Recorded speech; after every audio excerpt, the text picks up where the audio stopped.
Yo, what is going on, everybody? It's your boy MB, and welcome back to Tacos and Touchdown Live. Even though it's a pre-recorded show, but it's all good. We're doing a Aaron B's third annual top 5 NFL draft running backs. So I'm gonna give y'all my top 5 running backs in this draft. We're less than a month away from the NFL draft.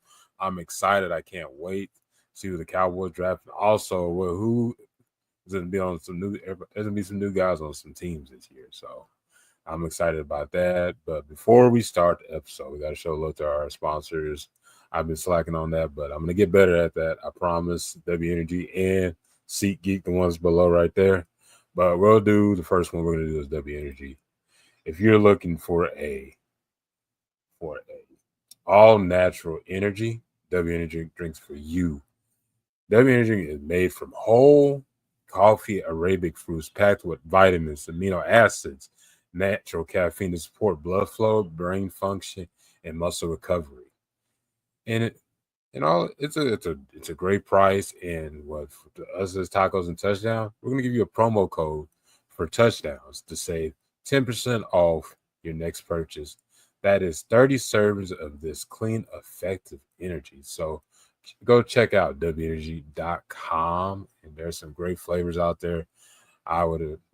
I love the pomegranate one. That's a really good flavor. And there's also you can find a cool little shaker and everything to shake up your pre-workout, getting ready for a workout, or if you're doing an all-nighter and like I know the college kids, high schools and everything. You need a clean energy and not some drink that doesn't give you the jitters or a crash. Hit up W Energy Drink. Get you an energy. They got energy drink there as well, pre-workouts and many other things. Go check out W Energy Drink for that for sure. Keep calling energy drink. It's W Energy, but you can't get the energy drinks there. But before I go on a tangent, let's get into our top 5 NFL draft running backs that I have on my list, and we're gonna go from 5 down to 1, and that's how we're gonna start it off. I'm gonna go with number 5, Caleb Johnson, running back out of Iowa, who listed at 6'1", 224. This is how I got listed on Caleb Johnson. Johnson possesses that physique of a powerful running back, yet his style is more leaning towards that finesse style. He showcases impressive jump cuts, the ability to accelerate while demonstrating patience to identify openings at the right moment.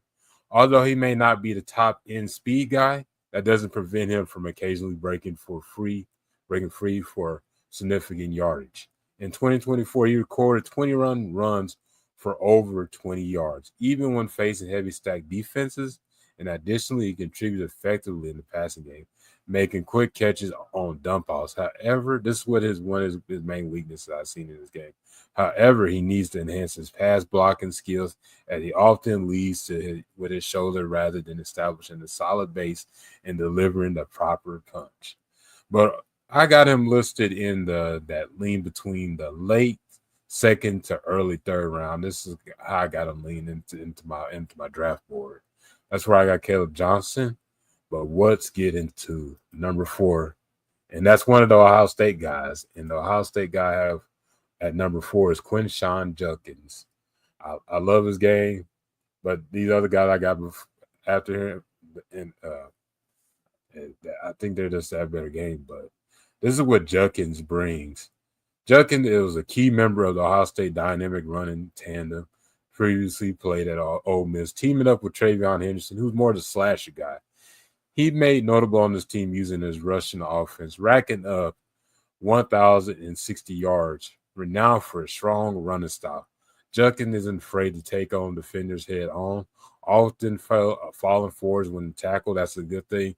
He has a strong core strength to lean forward and being taken back, which enhances his effectiveness in the short yardage scenarios. Yet he's more than just a power runner. He also showcased the agile to dodge defender and excel at runs that stretch outside the tackle box. And when you think of Judkins, I know a lot of people just think he's a big physical guy, but he got that shiftiness to his game, which is a big plus. This is one of my knocks on his game. However, his hips are somewhat tight, limiting his ability to make sharp cuts on the one. He's that one cut runner. Once he makes that cut, that's his. He does, like I said, he got a little shimmy in his game, but he can make those quick cuts. And I got him in in that same I'd say late second round. You may see him in the early third, but I wouldn't expect him to be in that mid to late third because Quinshon Judkins is a really good running back. But let's get into number 3, and that is Travion Henderson, his teammate from Ohio State. And I got a little few things on him. He's 5'10", 202. Henderson stands out as one of the most elusive running backs in the draft, in my honest opinion, and is a part of that dynamic duo with Judkins. He showcases impressive agility and footwork, allowing him to evade defenders with ease and quick lateral moves and enable him to navigate through gaps effectively. With strong acceleration, he possesses a home run threat and has demonstrated his skills as a reliable route runner in the passing game. Despite his small stature, he excels in the pass protection. He's a stout guy. Even though he listed at 202, he looks like he's 220 out there. But he's excellent in the pass protection. He's going to make sure your quarterback's good and everything. So sorting through defenders and delivering strikes and acting to an offensive lineman. However, his durability raised concern. Well, he had a full healthy season this year, but both his 2023 season, he was dealt with some injuries. But overall, Travion Henderson can be your RB1 as well as Judkins. And I think when it comes to Johnson, in my opinion, you're gonna have to have a good solid tandem with him. But those Ohio State guys, you can have a slasher, you can have that physical dude, and you can't go wrong with either one of those guys. But my number 2 is Marion Hampton out of North Carolina. He's 6', 221. Hampton showcases a dynamic combination of speed, strength, tenacity as a downhill runner, using his balance and power to break through tackles and extending plays after contact. However, he overlooks his alternate running lanes that provide easier routes, and greater yardage.